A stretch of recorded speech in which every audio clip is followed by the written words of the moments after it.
3 de janeiro de 2026, 2 da manhã, Caracas, Venezuela. O céu ainda estava escuro quando 150 aeronaves militares americanas cortaram o ar sobre a capital venezuelana. Caças de última geração, helicópteros de operações especiais, aviões de transporte pesado. A guerra eletrônica apagou os radares venezuelanos em questão de segundos. As comunicações do regime colapsaram.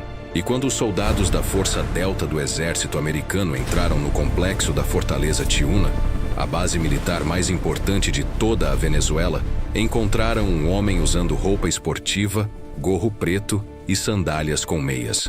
Do lado dele, uma mulher com as mãos amarradas e curativos na testa. Esse homem era Nicolás Maduro, o ditador da Venezuela. O homem que governou um país com punho de ferro por mais de uma década, que mandou prender 13 mil pessoas, que transformou um shopping center em centro de torturas, que fez 7 milhões de venezuelanos abandonarem tudo que tinham e cruzarem fronteiras a pé, com filhos no colo, sem dinheiro, sem destino certo.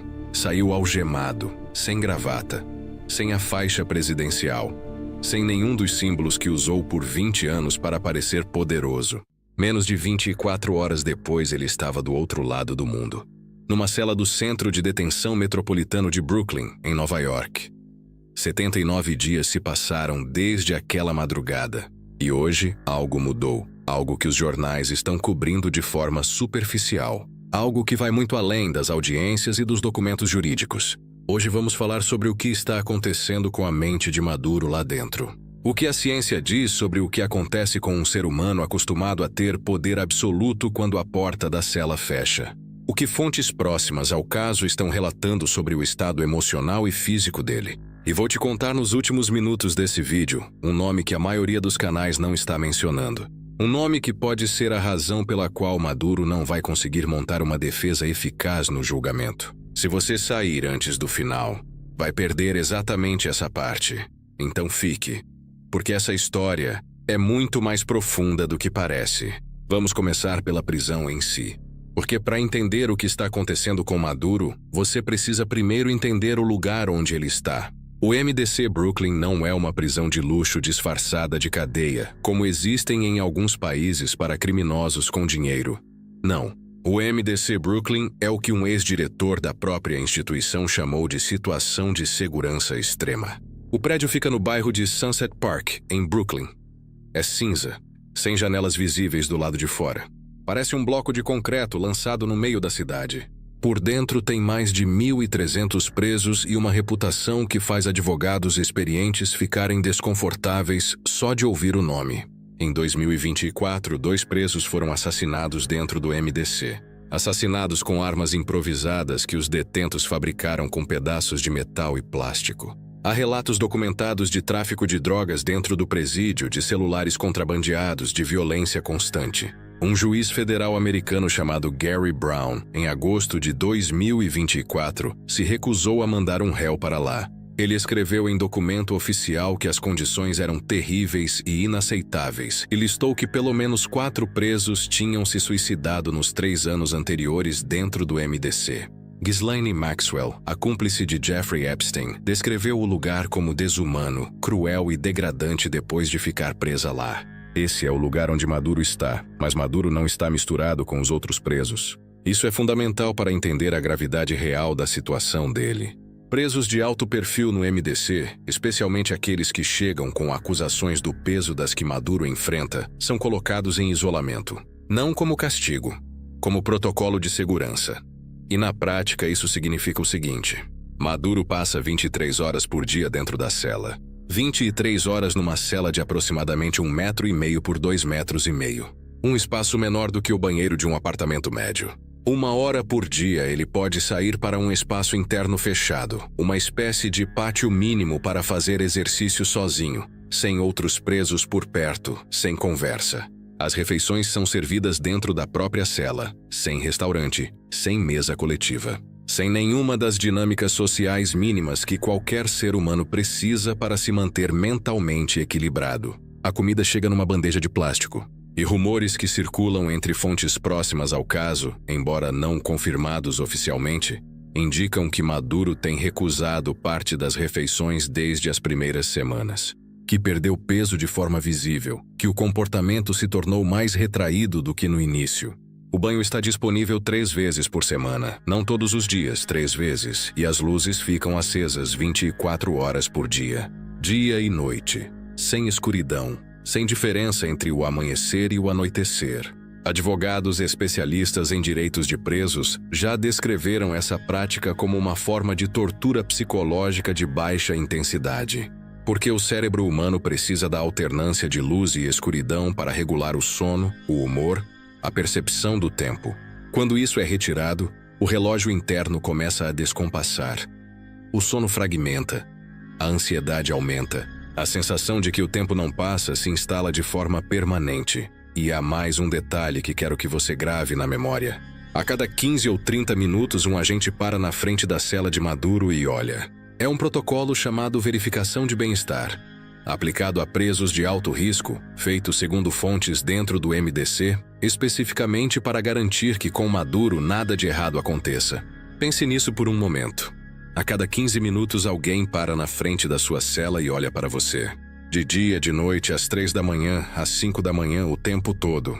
Para um homem que passou 20 anos rodeado de 140 guardas de elite que existiam para protegê-lo, que existiam para servir a ele, essa inversão de papel é devastadora num nível que vai muito além do físico. Ele passou de protegido a vigiado, de poderoso a observado, de presidente a número de matrícula numa ficha do Bureau of Prisons americano. Agora vamos falar sobre o que isso faz com a mente humana. Porque não é teoria, não é especulação.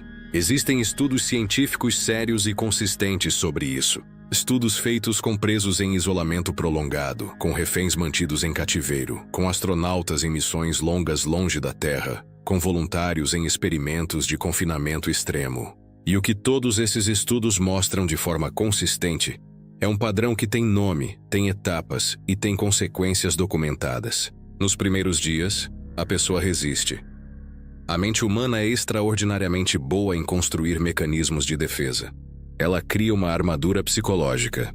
Diz para si mesma, isso é temporário, eu sou forte, já passei por coisas piores, vou sair logo.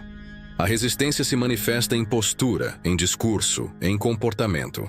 E fontes que acompanharam a chegada de Maduro ao MDC confirmam que ele entrou exatamente assim, cabeça erguida, mandíbula firme, recusando-se a demonstrar qualquer sinal de fraqueza. Na audiência do dia 5 de janeiro, quando o juiz federal Alvin Hellerstein leu os cargos formais, narcoterrorismo, conspiração para importar cocaína para os Estados Unidos, posse ilegal de armas automáticas e dispositivos destrutivos, Maduro ficou sentado de uniforme marrom e disse ao microfone: "Sou inocente, sou presidente da minha nação." Era a armadura em ação. Era o Maduro de sempre tentando controlar a narrativa, mesmo sem ter controle real sobre absolutamente nada. Mas o problema é que a armadura tem prazo de validade. Esse prazo começa a esgotar quando os dias se tornam semanas. Quando as semanas se tornam um mês. Quando um mês se torna 2. Quando 79 dias chegam. E a realidade do isolamento começa a bater mais forte do que qualquer estrutura mental que a pessoa tenha construído. Porque existe um fenômeno muito específico que acontece com seres humanos em isolamento prolongado, que os psicólogos chamam de privação sensorial. Quando o cérebro não recebe estímulos suficientes do mundo externo, ele começa a criar os próprios estímulos. Começa a amplificar coisas pequenas. O som de uma porta fechando, o cheiro da comida chegando na bandeja, a textura da parede de concreto. Coisas que normalmente passariam completamente despercebidas se tornam enormes porque não tem mais nada.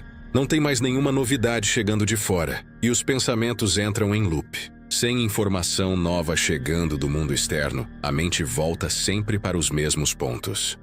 Os mesmos medos, as mesmas dúvidas, as mesmas memórias. É como um disco riscado que toca a mesma música repetindo sem parar. Para Maduro, 79 dias depois, esses pensamentos em loop provavelmente incluem perguntas que não têm resposta dentro de uma cela de isolamento. Quem me traiu? Qual general deu as informações para os americanos? O que está acontecendo na Venezuela agora? Meu filho está bem? Quantos anos de cadeia? Existe alguma saída? Perguntas que chegam às 2 da manhã, às 4, às 6, Quando a luz acesa não deixa distinguir o dia da noite e o tempo se transforma num peso uniforme e inescapável. Agora vamos falar sobre o que está acontecendo do lado de fora enquanto Maduro está preso lá dentro. Porque essa parte é talvez a mais cruel de tudo.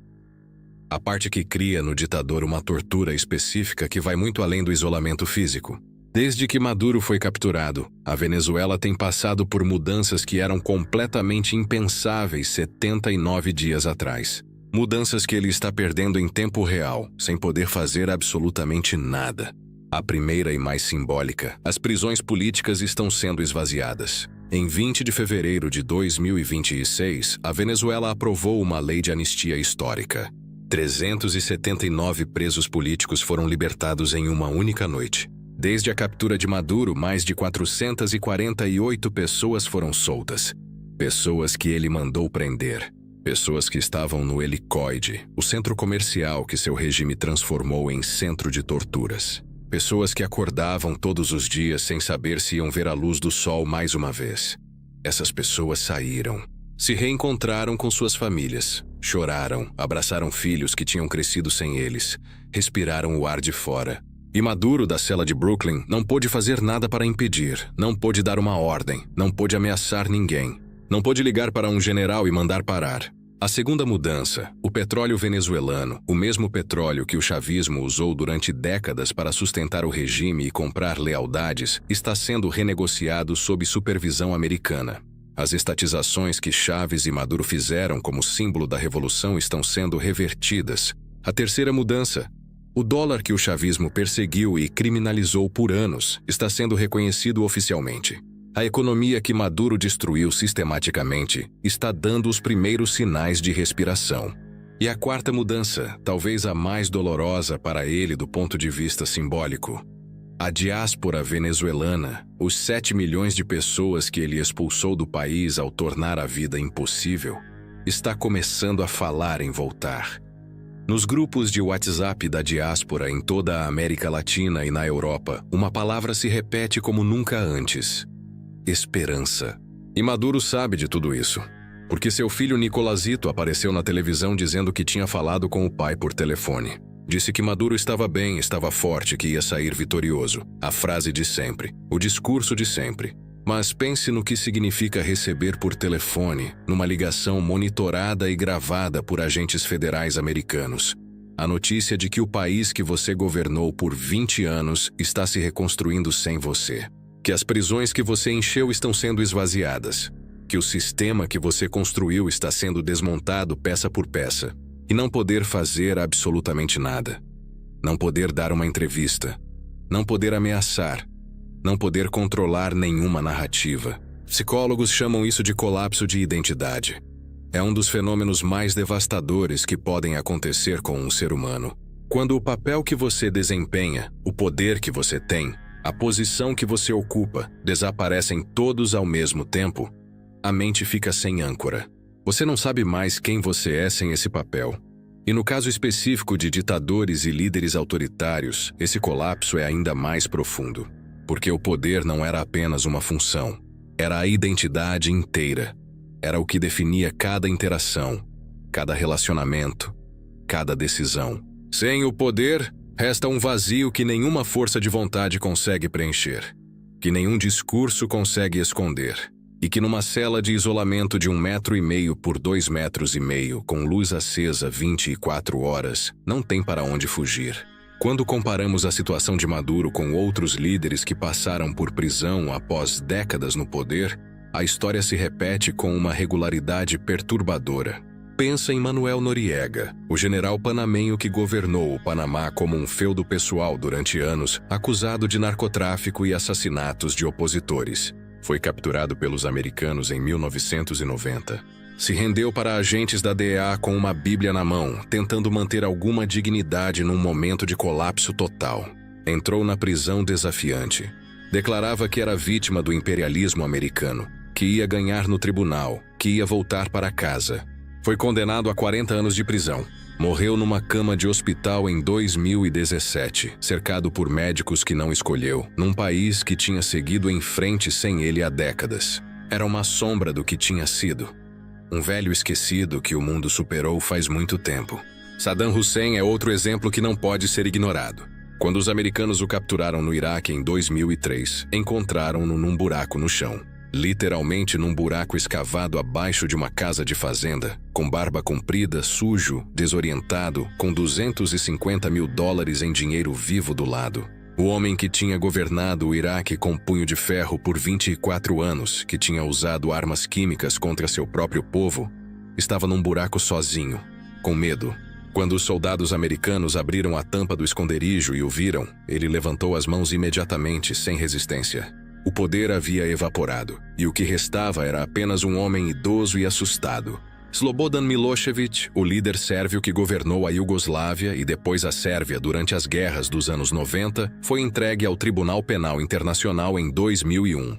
Morreu na cela de Scheveningen, nos Países Baixos, em 2006, antes de o julgamento ser concluído. Morreu preso. Sem nunca ter voltado para casa, sem nunca ter visto o país que destruiu se reconstruir. Esses 3 casos não são coincidência. Eles formam um padrão. O padrão do que acontece quando um homem que construiu toda a sua identidade em torno do poder perde esse poder de uma hora para outra. A resistência inicial, o discurso de desafio, a armadura mental e depois, com o tempo, o desgaste silencioso e inevitável. E Maduro não vai ser diferente. Porque nenhum ser humano é imune a isso. Não importa o quanto você se diga forte. Não importa o quanto você se diga certo. Não importa quantos discursos você tenha dado sobre resistência e revolução. O isolamento trabalha silenciosamente, dia após dia, semana após semana. Ele não tem pressa. Ele simplesmente continua. Agora vamos falar do julgamento, porque é aí que a situação de Maduro fica ainda mais pesada. E é aqui que chegamos à parte que prometi desde o começo, o nome que pode fazer toda a diferença. A audiência está marcada para 26 de março de 2026, a segunda audiência formal no processo. O advogado de Maduro, Barry Pollack, está tentando uma estratégia jurídica audaciosa. Está questionando a legalidade da captura, dizendo que foi uma extração militar ilegal, que Maduro, como chefe de Estado, tinha imunidade diplomática, que os americanos violaram a soberania da Venezuela. É uma estratégia que tem aparência de lógica jurídica. Porque se o tribunal aceitar que a captura foi ilegal, o processo poderia ser invalidado. Maduro poderia, em teoria, ser solto. Mas aqui está o problema que os advogados de defesa sabem muito bem, mas que precisam tentar de qualquer forma. A jurisprudência americana é absolutamente clara sobre isso. Os tribunais dos Estados Unidos têm rejeitado repetidamente argumentos de que capturas no exterior invalidam julgamentos em solo americano. Aconteceu com Manuel Noriega em 1990. Aconteceu com líderes de cartéis mexicanos trazidos à força para os Estados Unidos. Aconteceu com terroristas capturados em todo o mundo. A Suprema Corte Americana já decidiu em casos anteriores que o método de captura não invalida o julgamento. O réu chega, é julgado pelas provas. Ponto final. Então a estratégia provavelmente não vai funcionar. E quando ela falhar, quando o juiz rejeitar o argumento de imunidade e de ilegalidade da captura, vai ser mais um golpe psicológico para Maduro. Mais uma esperança que vai se apagar dentro daquela cela, mais uma saída que vai se fechar, e as provas contra ele são devastadoras. O Departamento de Justiça americano trabalhou durante anos para construir esse caso. A acusação original de narcoterrorismo já tinha sido apresentada em 2020, 5 anos de construção de evidências. Testemunhos de generais venezuelanos que já assinaram acordos de delação com o governo americano. Registros de transações financeiras rastreadas por anos pelo Departamento do Tesouro. Relatos de traficantes presos que descrevem em detalhe como o esquema de narcoterrorismo funcionava. Documentos capturados na própria operação de 3 de janeiro. A Procuradora-Geral dos Estados Unidos, Pamela Bondi, foi direta ao anunciar as acusações. Maduro é acusado de conspiração de narcoterrorismo, importação de cocaína para os Estados Unidos e posse ilegal de metralhadoras e dispositivos destrutivos. Cada uma dessas acusações isoladamente pode dar pena mínima de 20 anos. Somadas, a pena pode chegar à prisão perpétua. Prisão perpétua. Maduro tem 63 anos. Prisão perpétua significa que vai morrer dentro de uma prisão americana. Nunca mais vai ver Caracas. Nunca mais vai pisar no solo da Venezuela. Nunca mais vai dar um discurso. Nunca mais vai ter poder, e ele sabe disso. Cada hora dentro daquela cela ele sabe disso. E agora chegamos ao nome que prometi. O nome que a maioria dos canais não está mencionando com a ênfase que merece. O nome que pode ser a razão pela qual Maduro não vai conseguir montar uma defesa eficaz. E que pode também ser a razão pela qual ele pode acabar preso por muito mais tempo do que até mesmo a acusação formal sugere. Esse nome é Hugo Carvajal. Hugo Carvajal foi o chefe da Diretoria-Geral de Contra-Inteligência Militar da Venezuela durante mais de uma década. Era conhecido pelo codinome Frango. Foi a mão direita de Hugo Chávez em todos os assuntos de inteligência. Durante anos, coordenou operações de espionagem contra a oposição, contra jornalistas, contra qualquer pessoa que representasse ameaça ao regime. Supervisionou acordos com serviços de inteligência de países aliados, incluindo Cuba e Rússia. Tinha acesso a informações classificadas de todos os departamentos do governo venezuelano. Sabia de cada operação encoberta, de cada conta bancária oculta em paraísos fiscais, de cada assassinato ordenado desde o Palácio Presidencial, de cada tonelada de cocaína que saiu de aeroportos venezuelanos com proteção do Estado. Em 2019, Carvajal rompeu com Maduro. Publicou um vídeo em que reconhecia Juan Guaidó como presidente legítimo da Venezuela. Os Estados Unidos o acusaram formalmente de narcotráfico. A Espanha o prendeu após anos de disputas legais e batalhas de extradição que incluíram uma fuga espetacular de Madrid. Depois de recapturado, foi extraditado para os Estados Unidos. E agora está detido no Centro de Detenção Metropolitano de Brooklyn, no mesmo edifício onde estão Maduro e Cília Flores. Em junho de 2025, apenas 6 meses antes da operação que capturou Maduro, Hugo Carvajal declarou culpa diante de um tribunal federal americano. Admitiu todas as acusações: narcotráfico, narcoterrorismo, posse ilegal de armas. Tudo. E o julgamento de Carvajal ainda não aconteceu. A sentença ainda não foi determinada. E isso, para quem conhece o sistema jurídico americano, diz tudo. Quando um réu declara culpa e depois fica meses, às vezes mais de 1 ano, sem ser condenado, isso quase sempre significa uma única coisa: está cooperando, está fornecendo informações, está sendo preparado para depor como testemunha do governo contra outros réus. Um ex-promotor federal americano que analisou o caso publicamente confirmou que o atraso na sentença de Carvajal é exatamente esse sinal. Os promotores querem que ele deponha contra Maduro e contra Cília Flores antes de conhecer o próprio destino, porque a sentença de Carvajal vai depender de quão útil ele for para o governo americano. E isso cria um incentivo enorme para que ele conte absolutamente tudo o que sabe. Carvajal passou mais de uma década no núcleo mais fechado do poder chavista. Estava nas reuniões que ninguém mais estava. Ouvia conversas que ninguém mais ouvia. Conhecia os nomes dos operadores do tráfico de drogas que recebiam proteção do Estado. Conhecia os valores dos subornos pagos a cada funcionário.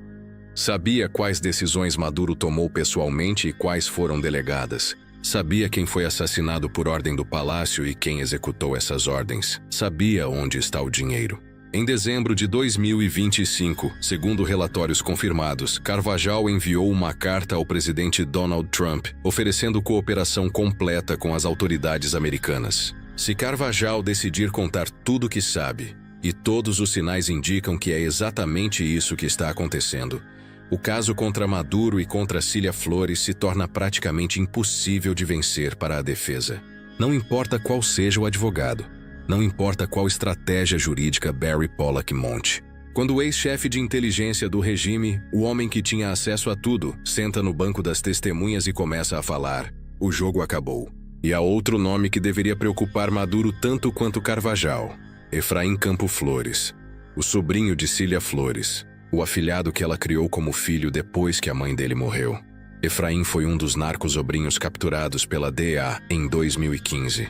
Condenado a 18 anos de prisão, solto em 2022 num intercâmbio de prisioneiros e enviado de volta à Venezuela. Mas os Estados Unidos o monitoraram, sancionaram-no novamente. E segundo relatórios de dezembro de 2025, continuou com atividades de tráfico de drogas após o retorno. Efraim Campo Flores conhece as conversas da mesa de jantar da família Maduro e Flores. Sabe quem visitava a casa, quem ligava, quais nomes eram pronunciados em voz baixa quando as câmeras estavam desligadas. Se for recapturado e enfrentar décadas de cadeia sem a possibilidade de um novo intercâmbio de prisioneiros, porque agora os próprios Maduro estão presos e não têm mais poder de negociar libertações, a pergunta que se coloca é muito humana e muito simples. Ele vai proteger a tia que o criou ou vai salvar a própria vida? Vamos falar agora sobre Cília Flores, porque a história dela dentro do MDC Brooklyn tem uma dimensão específica que precisa ser contada com a profundidade que merece. Cília Flores está presa no mesmo prédio que Maduro, mas não no mesmo andar, não na mesma seção, não podem se ver, não podem se falar, não podem se comunicar de nenhuma forma direta. Estão separados por corredores, por grades, por andares inteiros e por uma lei que não faz exceções para cônjuges. Passaram mais de 79 dias no mesmo edifício sem se ver uma única vez. Para entender o peso disso, é preciso entender quem Cília foi para Maduro.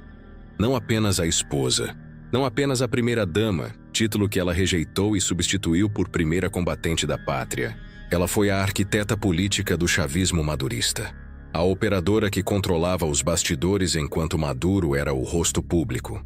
Ela exerceu influência direta sobre o Tribunal Supremo de Justiça, sobre o Conselho Nacional Eleitoral, sobre a Procuradoria-Geral. As decisões importantes passavam por ela. Os nomes para cargos estratégicos exigiam sua aprovação. Durante mais de 20 anos, Cília e Maduro foram uma unidade. Tomavam decisões juntos. Dormiam no mesmo quarto, no mesmo bunker, na mesma fortaleza de Tiuna. Agora estão no mesmo prédio e poderiam estar em planetas diferentes. E as acusações contra Cília são, em alguns aspectos, mais graves do que as de Maduro. O documento de indiciamento apresentado pela Promotoria do Distrito Sul de Nova York detalha que ela não foi apenas a esposa de um narcotraficante. Foi participante ativa. Foi arquiteta de partes da estrutura criminosa.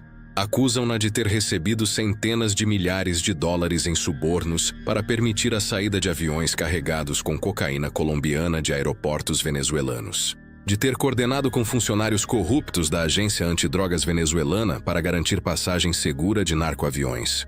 E o mais grave de tudo, de ter ordenado sequestros, agressões e assassinatos para proteger a rede de narcotráfico. Há um contraste específico sobre a situação de Cília que é impossível não mencionar. Há 79 dias, Cília Flores estava cercada de 140 guardas de elite.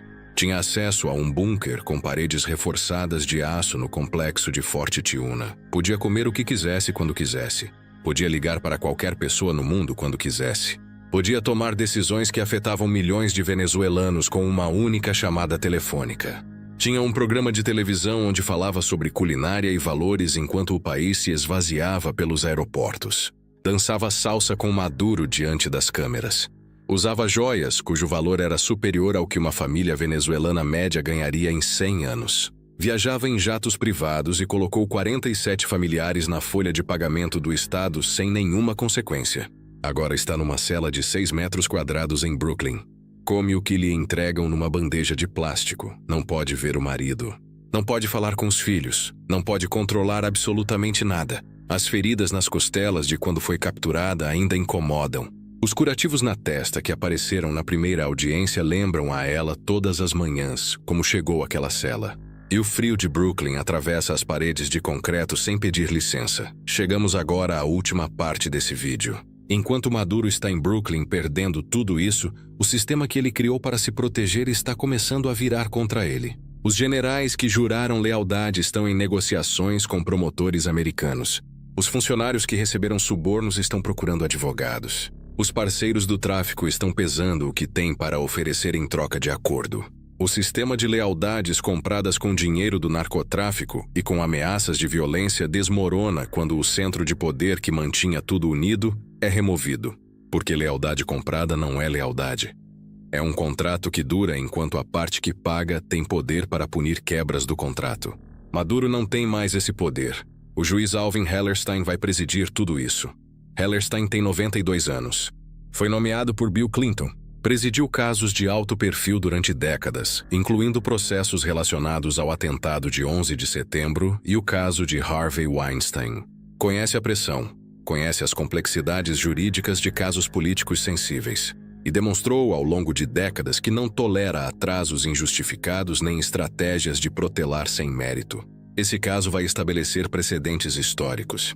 Vai definir como os Estados Unidos tratam chefes de Estado de países não aliados acusados de crimes internacionais. Vai mostrar ao mundo se o poder americano tem limites quando se trata de responsabilizar líderes autoritários por décadas de crimes. Maduro não está apenas enfrentando um tribunal. Está enfrentando 79 dias de isolamento que desgastam qualquer armadura mental. A ausência de Cília no mesmo prédio sem poder vê-la. A perda de controle sobre o país em tempo real. Ex-aliados que estão cooperando com o governo que o prendeu. A possibilidade concreta de passar o resto dos seus 63 anos dentro de uma prisão americana. E está enfrentando tudo isso com a luz acesa 24 horas, com alguém olhando para ele a cada 15 minutos. Comendo o que lhe entregam numa bandeja de plástico num espaço menor que um banheiro médio de apartamento. O homem que mandou apagar a luz de hospitais inteiros com suas políticas de corrupção está num lugar onde a luz nunca se apaga. O homem que mandou construir prisões agora vive dentro de uma. O homem que separou famílias está separado da esposa de mais de 2 décadas por andares e grades dentro do mesmo edifício. O homem que nunca prestou contas a ninguém está sentado na cadeira de réu num tribunal que não lhe deve nada. O sistema judicial venezuelano, sob Maduro e Cília Flores, não emitiu uma única decisão contrária ao governo por mais de 20 anos. 20 anos de impunidade absoluta. O sistema judicial americano funciona de forma diferente. Tem regras, tem procedimentos, tem juízes que não respondem ao presidente, tem promotores que acumulam evidências durante anos sem pressa, tem jurados que decidem com base em provas e não em lealdades políticas. Amanhã às 6 da manhã o despertador vai tocar na cela de Maduro. Ele vai ter que se levantar da cama de aço. Vai ter que esperar a bandeja de plástico chegar com o café da manhã. Vai ter que passar mais 23 horas olhando para as mesmas paredes de concreto. Vai ter que fazer isso sem poder ver Cília, sem poder falar com ela, sem poder tocá-la, com os pensamentos girando em loop sem resposta. Com Carvajal nos andares acima ou abaixo, pesando o que tem para contar. Com os generais fazendo acordos que ele não pode impedir. Com a Venezuela mudando sem ele em tempo real. É assim que termina a história de um homem que chegou ao poder pela lealdade a um golpista. Que construiu durante décadas um sistema para se tornar intocável. Que mandou encarcerar 13 mil pessoas e torturar opositores num shopping center. Que fez 7 milhões de seres humanos abandonarem a pátria para sobreviver. Que roubou durante anos enquanto o povo fazia fila para comprar farinha. Não com uma negociação diplomática, não com um exílio dourado, não com uma anistia política. Com uma cela de 1,5 metro por 2,5 metros em Brooklyn. Com a luz acesa 24 horas. Com alguém olhando a cada 15 minutos. Com 79 dias que já fizeram algo irreversível com a mente de um homem que achava que era intocável. E o dia 26 de março chegou. Estaremos aqui para te contar tudo o que aconteceu. Se esse vídeo te ajudou a entender o que está realmente acontecendo com Maduro além do que os jornais contam, deixa o like. Faz uma diferença enorme para que mais pessoas encontrem esse conteúdo. Se você ainda não está inscrito, se inscreve agora e ativa as notificações porque ainda temos muito a revelar sobre a Venezuela, sobre Maduro, sobre Cília Flores e sobre tudo que está acontecendo nos bastidores dessa história que está longe de terminar.